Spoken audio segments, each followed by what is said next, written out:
Muy buenos días, muy buenas tardes o muy buenas noches, gente de fútbol. Y sí, toca seguir hablando de fútbol. Dos noticias, ¿no? Una sobre un supuesto atentado del Estado Islámico contra los jugadores y la gente del Real Madrid que no se llevó a cabo. Y otra sobre Foden, ¿no? Que ha sido muy señalado por su rendimiento el día de ayer en el partido de Inglaterra. Partamos con el tema del Estado Islámico, ¿no? El artículo está a través del Marca y dice lo siguiente: El Confidencial informa que el Servicio de Información de la Guardia Civil desarticuló la autodenominada Fundación ILAM, una de las mayores centrales de propaganda vinculadas al Estado Islámico o Daesh. José María Olmo publicó que la red desmantelada ordenó a sus seguidores que atentaran contra el autobús de los futbolistas del Real Madrid y los aficionados del equipo blanco. En un cartel difundido por la red se ve a un encapuchado disparando y el objetivo de su mira telescópica apuntando al autobús del Real Madrid. Mi querido hermano, espera en un lugar próximo al punto de llegada de los jugadores. Apunta a ellos junto a sus seguidores. Es el mensaje del cartel. El otro cartel se apuntaba al Santiago Bernabéu. Mi querido hermano, en Al-Dalus. Un objetivo muy valioso te espera. Irrumpe en las aglomeraciones, distrae a la seguridad con explosivos improvisados y dispositivos de señuelo y avanza hacia tu principal objetivo con determinación. En la operación fueron detenidas 9 personas en Salt, Girona, Algeciras, Cádiz, Anta, Almería y Tenerife. 2 de ellos han sido enviados a prisión provisional. En la investigación de la Guardia Civil contra la Fundación ILAM, que fue dirigida por el Juzgado Central de Instrucción número 1 de la Audiencia Nacional, colaboración Europol, FBI y las autoridades de Países Bajos, Alemania, Francia, Estonia, Rumania e Islandia. A ver, ¿qué te puedo decir? Mira, el tema este del terrorismo viene desde hace bastante tiempo, ¿no? Es un tema muy delicado de tocar porque hay muchas cosas que hablar, muchas cosas que quizás habrá gente que no esté de acuerdo con ciertas cosas, pero bueno, en fin. Para mí, y yo siempre lo he dicho, el terrorismo es algo que no es real. El terrorismo, por mucho de que tú me quieras decir que no, si existen los terroristas, que esto, que lo otro, no. Es que sabes qué es lo que pasa al final, es cierto, existen atentados terroristas, pero muchos de ellos son fundados por ciertos movimientos políticos y por ciertas personas que uno no conoce muy bien, ¿no? Son personas que permanecen ocultas al ojo mediático y son ellos los que orquestan todo este tipo de situaciones. Y la razón por la que existe todo esto es porque ellos quieren literalmente mantener a la gente en un constante estado de miedo. ¿Por qué? Esta técnica se utiliza desde hace mucho tiempo y creo que se llama Ordo ab Chaos, que significa orden después del caos, que consiste básicamente cuando tú produces miedo a una masa social para luego salir con un problema o generar el problema, ¿no? Y luego salir con la solución. Es decir, tú creas un problema donde no existe para luego ofrecer la solución. En este caso, lo que se quiere lograr es una unidad de miedo donde la gente confía en el Estado y que el Estado se hace cargo de un enemigo que no es real en cierta manera. Entonces, esa es la situación que hay respecto a todas estas situaciones, ¿no?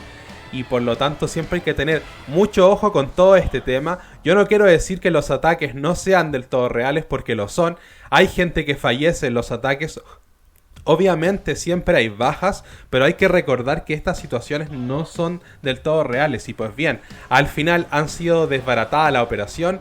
Por lo tanto, muy bien, los jugadores del Madrid están a salvo, los aficionados, gente inocente que no tiene absolutamente nada que ver con estas personas, que no tienen un mensaje político, que no están en contra de su Estado. Hay que decir las cosas como son, pero todos sabemos que ese es el punto. Y eso es lo que yo quiero mencionar. Siempre hay que observar muy bien las situaciones, hay que estar muy despiertos con este tema, porque al final se puede odiar a una religión, se puede odiar a esto, se puede odiar a lo otro. Sin embargo, siempre recuerda que detrás de todo esto siempre hay alguien que tú no vas a ver, que es el verdadero responsable de la situación.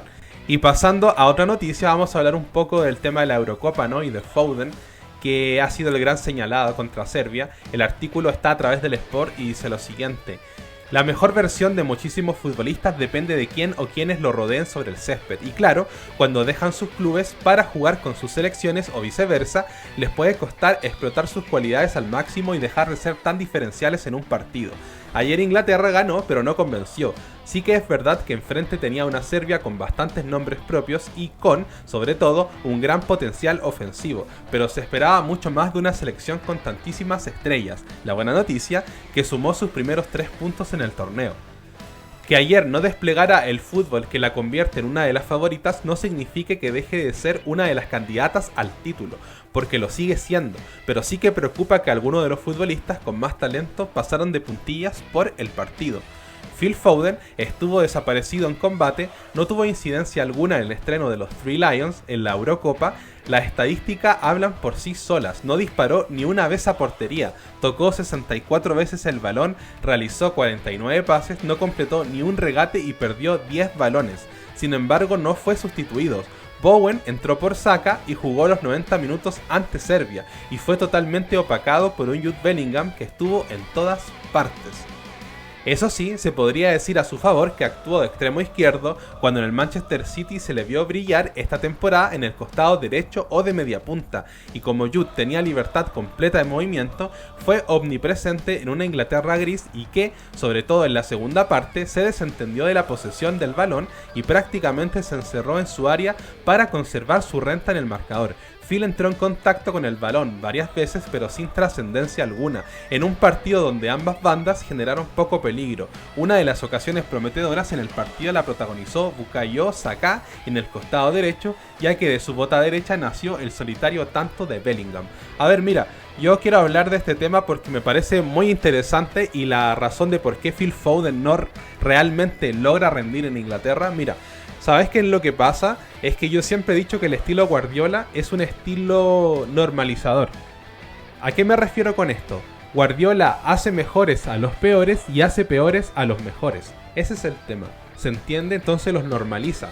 Hace que los buenos jugadores no sean tan buenos y los pone en un nivel bastante normal y hace que los malos jugadores rindan.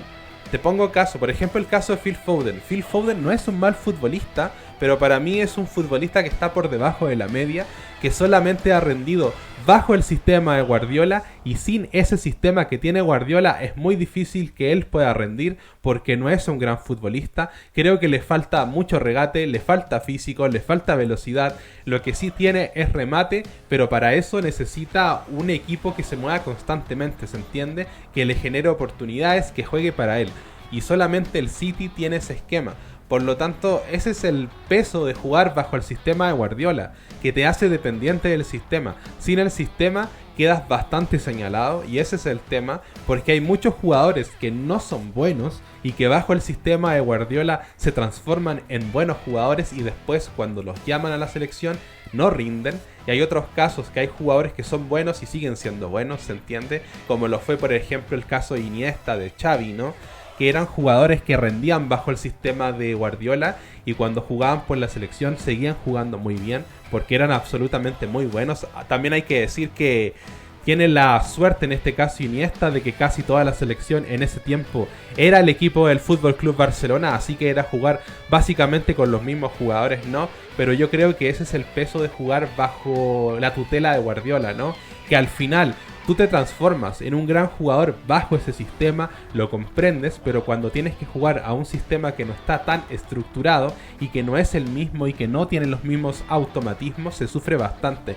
Y creo que esa es la razón por la que Foden no brilla. Es posible que en los siguientes partidos se destape, obviamente que sí. Y también está el tema psicológico, que hay jugadores que no saben rendir en los equipos nacionales, que rinden solamente en clubes y no rinden en las selecciones. Ha pasado muchas veces, no es primera vez. Sin embargo, yo creo que la gran responsabilidad aquí la tiene Guardiola en cierta forma, pero no es culpa del pelado, ¿se entiende? La culpa es de Foden en realidad, porque literalmente es un bluff que está engañando a la gente, que no es tan bueno como la gente dice. A mí Foden me parece bueno, pero bajo el sistema de Guardiola, y sin el sistema de Guardiola no deja de ser un jugador de media tabla para abajo.